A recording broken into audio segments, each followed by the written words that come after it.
ಬೀಡಿನ ಕಥೆಯೇ ಕೃಷ್ಣ ರುಕ್ಕು.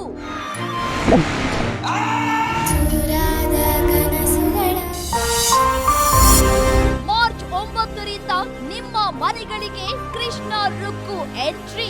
ಕೃಷ್ಣನಿಗೆ ಜೊತೆಯಾಗಿ ಬಂದೇನೆ ವನವಾಸಕ್ಕೆ. ತಂದೆ ಸೂರ್ಯಪ್ರಕಾಶ್ ಪಾತ್ರದಲ್ಲಿ ಕಲಾ ಸಾಮ್ರಾಟ್ ಎಸ್ ನಾರಾಯಣ್.